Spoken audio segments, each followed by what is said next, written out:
A Modern Affair, an original short story by Jared I. McGee. William readjusted his rearview mirror. He could see just fine already, but it seemed like the right thing to do. Movies, TV and all.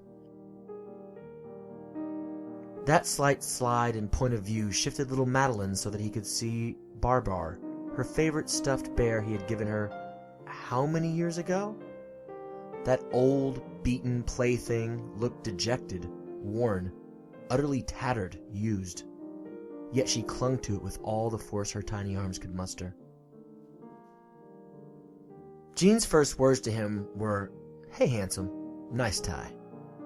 He'd had a napkin shoved down his front collar, a makeshift cravat or ascot there to catch any ketchup from his recent meal.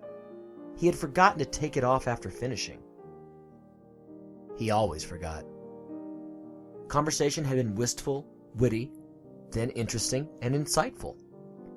He had never realized talking with a stranger, beer in hand and awkward meeting behind him, could be so fun, so very rewarding.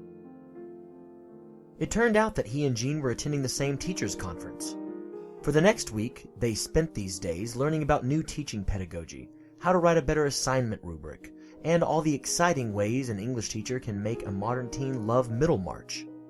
They spent their nights eating at all the hip foodie spots, drinking in every bar on 4th Street, Bardstown, and beyond, and progressively getting to know one another better, progressively getting braver, more comfortable.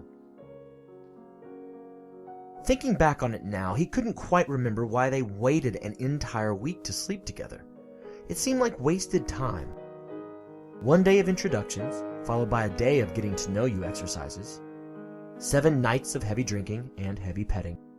Then on the last night, he and Jean, after having had a burger and fries at Hard Rock Cafe, drinks and dancing at the Saddle Ranch Club upstairs, and a few more drinks at the hotel bar, ended up in his room, praising God for the good fortune he had bestowed upon them in the form of his roommate leaving earlier that day. God. Funny. How many adulterers thanked Jehovah for an opportunity to fuck in a hotel shower? He wondered if God thought it was funny. Dad had always preached that God was forgiving and kind-hearted, but this seemed like a direct affront to his divine sensibilities and commands. William had taught Madeline about God. He had taken her to Sunday morning service, Wednesday night girls' nights, and vacation Bible school each summer without fail. He had told her how to act to please God. He had told her to obey his commandments. For a moment, he thought about how bad the sex was, how awkward. Quickly, though, he had to admit he was lying to himself, creating a strange, alternate history to help him feel more shame. The sex had been intense. It had been passionate. Jean had ridden him for an hour, her bright hair thrown back, her bright eyes lidded in ecstasy. Afterward, they had lain together, drenched in sweat, not saying a word. He had never thought of himself as a good lover, but Jean certainly made him feel as if he should reevaluate that stance. Only half an hour went by when Jean had, without a word, stood up, taken him by the hand, and led him to the shower.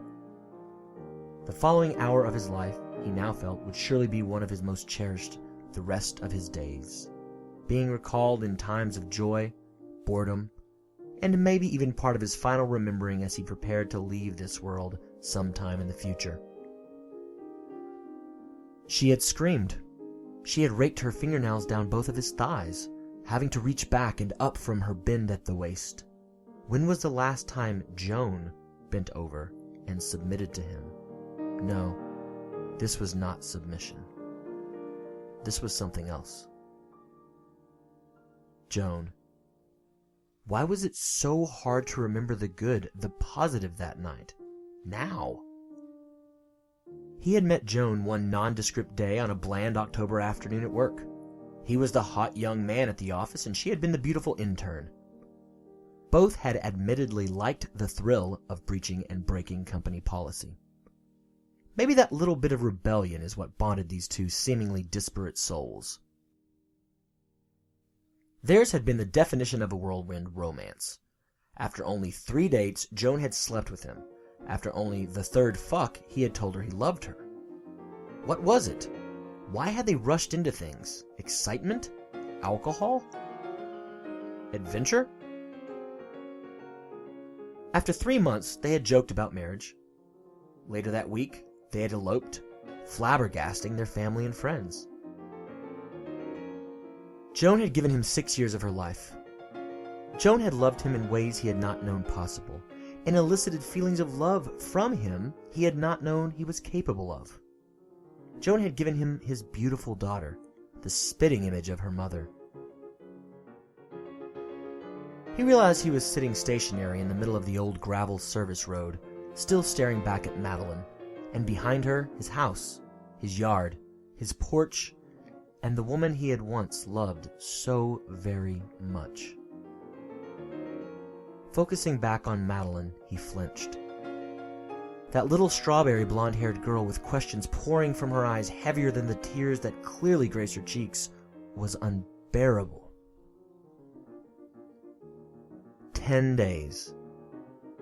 That was how long it took to push his family, push his beloved Madeline from his mind, and alter the course of his life, of their lives. Joan would not be there for him anymore. Jean had stopped returning his calls, though there was always the chance of a cursory tryst the next summer. Madeline would grow up with a weekend-to-weekend father at best. She would resent him her entire life, only coming to forgive him, if ever, after hard-learned life lessons of her own diminished his sins in her eyes, though still not absolving them. All of this, but if he were to be honest with himself, he would do it all again. He extended his arm out perpendicular to the ground in an attempt at a farewell gesture. He quickly brought it back into the cab, reaching up for the mirror. After a quick glance, a small kiss in the air at his daughter's image that he knew she would not see, but would someday receive, accompanied by a mouthed, "I love you, baby." He pushed the mirror back to the right, allowing Madeline and the rest of his life to slip away all at once in one jamming motion. In front of him lay the open road. He began his trek to nowhere, thinking not of a strawberry blonde and barbar, but of a wild redhead, not of consequences, but of opportunity.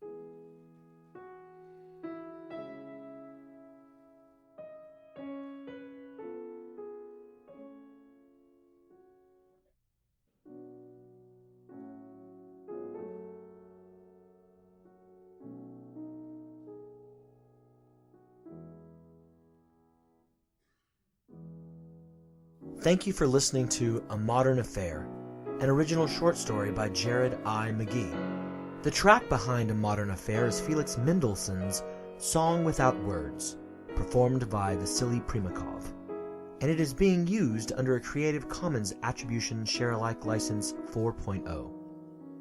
More tracks by Vasily Primakov are available through Isabella Stewart Gardner Museum and can be found at gardnermuseum.org. This particular piece can be found at the Free Music Archive at freemusicarchive.org.